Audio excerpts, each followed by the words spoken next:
Praise the lord. ಪ್ರೀತಿಯ ಸೋದರ ಹಾಗೂ ಸೋದರಿ, ಈ ದಿನಗಳಲ್ಲಿ ನಮ್ಮ ಜೀವನ ಶೈಲಿ ಯಾವ ರೀತಿಯಲ್ಲಿದೆ ಎಂಬುದನ್ನು ನಾವು ಯೋಚನೆ ಮಾಡೋ ಪ್ರೀತಿದೆ ಮಕ್ಕಳೇ.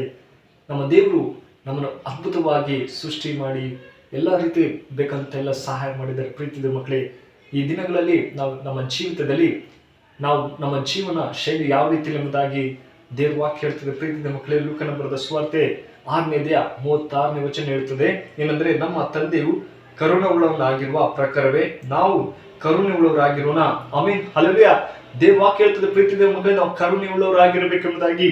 ಈ ದಿನಗಳಲ್ಲಿ ನಾವು ಯಾವ ರೀತಿಯಲ್ಲಿ ಇನ್ನೊಬ್ಬರಿಗೆ ಕರುಣೆಯಿಂದ ಸಹಾಯ ಮಾಡ್ತಾ ಇದ್ದೀವಿ ಎಂಬುದು ಬಹಳ ಮುಖ್ಯವಾಗಿದೆ.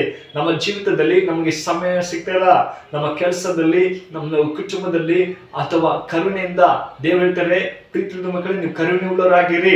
ಇನ್ನೊಬ್ಬರಿಗೆ ಸಹಾಯ ಮಾಡ್ತೀವಿ ಅಂತ ಹೇಳ್ತೀವಿ, ಆದರೆ ನಾವು ಮರ್ತು ಹೋಗ್ತೀವಿ ಪ್ರೀತಿದ ಮಕ್ಕಳೇ. ಆದರೆ ನಾವು ಯಾವಾಗಲೂ ಇನ್ನೊಬ್ಬರಿಗೆ ಸಹಾಯ ಮಾಡ್ಬೇಕು ಪ್ರೀತಿದ ಮಕ್ಕಳೇ. ಅದೇ ತರ ಇನ್ನು ಹೇಳ್ತದೆ, ದೇವರು ನಮಗೆ ಕ್ರಿಸ್ತನಲ್ಲಿ ಕ್ಷಮಿಸಿದ ಹಾಗೆ ನಾವು ಕೂಡ ಇನ್ನೊಬ್ಬರಿಗೆ ಕ್ಷಮಿಸಬೇಕು.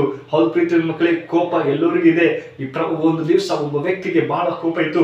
ಆ ಭಿಕ್ಷಕ ಒಬ್ಬ ರೋಡಲ್ಲಿದ್ದ, ಸರ್ ದಯಮಾಡಿ ನನಗೆ ಹಣ ಕೂಡ ಸಹಾಯ ಮಾಡಿ ಎಂಬುದಾಗಿ ಹೇಳ್ತಾರೆ. ನಿನಗೆ ಕೆಲಸ ಇಲ್ವಾ ಎಂಬುದಾಗಿ ಹೇಳ್ತದ. ಆದ್ರೆ ಪ್ರೀತಿಯ ಮಕ್ಕಳೇ, ನಮಗೆ ಕೋಪ ಇರದೆ ನಾವು ಇನ್ನೊಬ್ಬರಿಗೆ ಕ್ಷಮಿಸಬೇಕು.